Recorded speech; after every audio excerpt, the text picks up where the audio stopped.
Muy buenos días, bienvenidos a Directo América de France 24. Yo soy Elena Lozano y todo lo que verá a continuación es noticia. Iniciamos. Irán no busca la guerra, pero está totalmente preparado para ella. Así lo aseguró el ministro de Exteriores iraní en respuesta a Donald Trump, que amenaza con que el ejército estadounidense analiza muy seriamente intervenir en el país que cumple 15 días consecutivos de protestas. La Corte Internacional de Justicia inicia audiencias por el caso de genocidio de los rohingyas, del que se responsabiliza Myanmar y cuya acusación fue interpuesta por Gambia.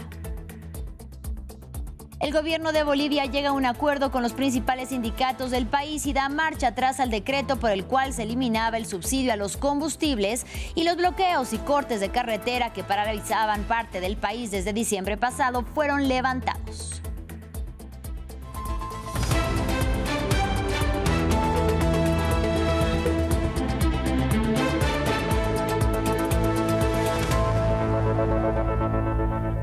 Iniciamos en Irán. Irán no busca la guerra, pero está totalmente preparado para ella. Así lo aseguró el ministro de Exteriores iraní Abbas Araghchi en respuesta al presidente estadounidense Donald Trump, que amenaza con que su ejército analiza muy seriamente intervenir en el país que cumple 15 días consecutivos de protestas. Miles de ciudadanos se manifiestan por las calles de Teherán y otras ciudades contra la crisis económica y la violación de derechos humanos por parte de la República Islámica, e incluso algunos piden el regreso de la monarquía. Según una organización de derechos humanos, al menos 544 personas murieron y 10.600 fueron detenidas en el país, en el que además se cumplen 4 días consecutivos sin internet ni comunicaciones. Escuchemos al canciller iraní. Cambiaron de estrategia. Esta vez, en lugar de atacar desde fuera, lanzaron ataques terroristas desde dentro, con el objetivo de convertir focos de descontento público en células terroristas y vinculadas con grupos terroristas, aumentando así la violencia y el caos en el país, con la esperanza de allanar el camino para una intervención militar extranjera. Esto también fue otro error de cálculo. Mientras un sector de la población iraní se manifiesta en contra de la revolución islámica, otros también salen a las calles, pero para mostrar su apoyo. Con banderas de Irán y retratos del ayatolá Ali Jamenei en mano, miles de personas marchan en la capital, Teherán. La televisión estatal persa califica la manifestación como un levantamiento contra lo que denomina como terrorismo sionista estadounidense, a quienes acusa de incentivar las protestas para provocar una intervención militar extranjera, es decir, a Estados Unidos y a Israel.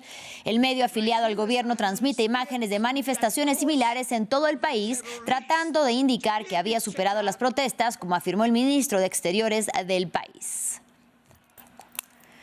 Este lunes comenzaron las audiencias por el caso histórico de genocidio contra Myanmar ante el máximo tribunal de las Naciones Unidas. La demanda contra el país del sudeste asiático fue presentada en 2019 ante la Corte Internacional de Justicia, acusándolo de perpetrar una limpieza étnica contra la minoría musulmana rohingya en la región occidental de Rakhine en 2017. Según la acusación, miles de rohingyas fueron asesinados y alrededor de 800.000 huyeron a Bangladesh. El gobierno de Myanmar ha negado la acusación de genocidio y en una visita preliminar celebrada en 2019 afirmó que las acusaciones eran engañosas. Aquí la información. Se trata de una vista histórica en La Haya que podría determinar si Myanmar cometió genocidio contra su minoría musulmana rohingya. La Corte Internacional de Justicia comienza a examinar una demanda presentada por Gambia en 2019, en la que acusa a Myanmar de perseguir sistemáticamente a los rohingya y de intentar expulsarlos del país. No se trata de cuestiones esotéricas de derecho internacional. Se trata de personas reales, historias reales y un grupo real de seres humanos. Los rohingya de Myanmar han sido el blanco de la destrucción. Las Fuerzas Armadas de Myanmar lanzaron una ofensiva en 2017 que obligó a al menos a 730.000 rohingyas a abandonar sus hogares y refugiarse en la vecina Bangladesh. Los testigos afirman que la operación incluyó asesinatos, violaciones masivas e incendios provocados. Un informe de la ONU concluyó que la ofensiva militar de 2017 había incluido actos genocidas. Myanmar rechazó esas conclusiones, alegando que su agresión había sido una respuesta a los ataques de militantes musulmanes.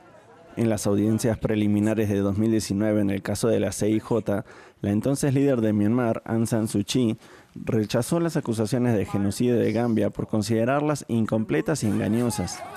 La audiencia de este mes será la primera vez que las víctimas de las presuntas atrocidades comparezcan ante el tribunal.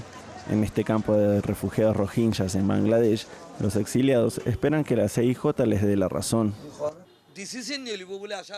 Esperamos que el Tribunal Internacional dicte un veredicto mediante el cual nosotros, los rohingyas, recuperemos nuestros derechos, nuestra ciudadanía y nuestra seguridad,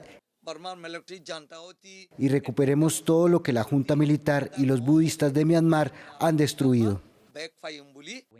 Myanmar presentará su versión de los hechos del 12 al 16 de enero en las audiencias, que durarán 3 semanas.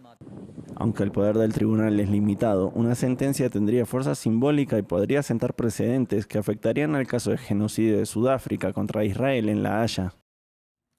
Y este domingo en Bolivia los sindicatos acordaron levantar los bloqueos y las medidas de protesta luego de anunciar un acuerdo con el gobierno del presidente Rodrigo Paz. El Ejecutivo se comprometió a elaborar una nueva normativa que reemplace el polémico decreto que eliminaba los subsidios a los combustibles después de 20 años de gobierno del movimiento al socialismo. El paquete de medidas fue promovido por el presidente de centro derecha con el objetivo de aliviar las finanzas públicas en medio de una grave crisis económica, pero que despertó manifestaciones en todo el país desde el 22 de diciembre. Más detalles a continuación.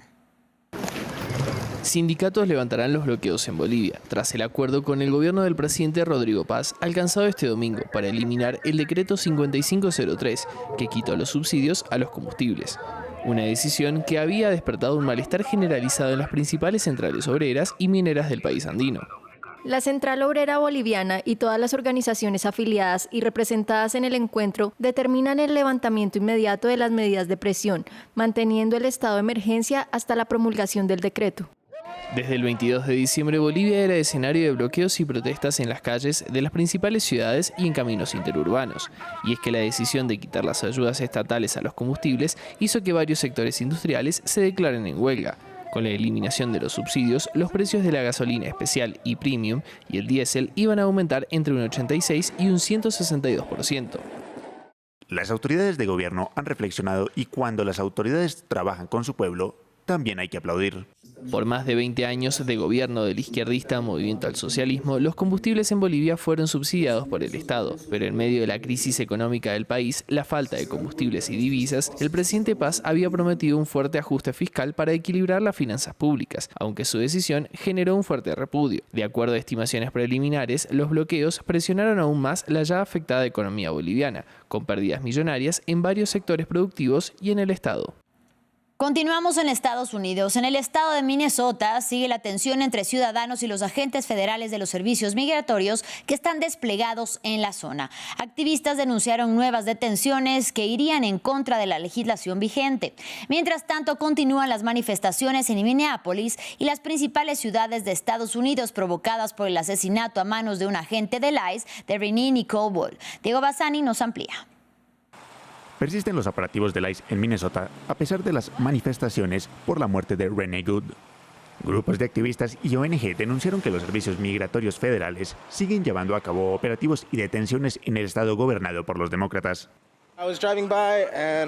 Pasaba por allí en el auto y vi, creo, al menos a 4 agentes del ICE secuestrando a un hombre. No hablaron mucho con nosotros. Uno de ellos se burlaba abiertamente del equipo. Así que sinceramente no les importa el Estado de Derecho. Van a hacer lo que quieran y seguirán haciéndolo hasta que la gente se organice.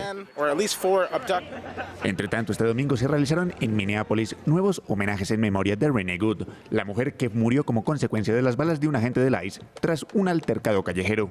Asimismo, se realizaron manifestaciones en varias ciudades capitales de Estados Unidos, como Nueva York, en contra del despliegue de agentes federales en todo el país, con el fin de realizar redadas contra migrantes en situación irregular. El año pasado llevaba los mismos carteles y ahora son más relevantes que nunca. Lo que ocurrió en Minnesota con Renee Good es precisamente lo que me ha llevado a salir este fin de semana, pero tengo que poner de mi parte y alzar la voz contra esto.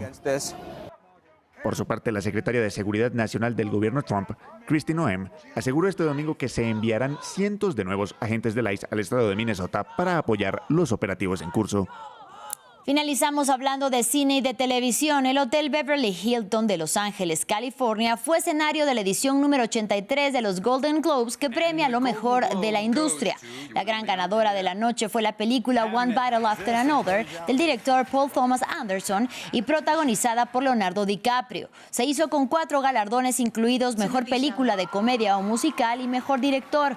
Brasil también fue triunfador de los Globos de Oro con The Secret Agent, que ganó como Mejor Película de Habla No Inglesa, y para Wagner Moura, Mejor Actor.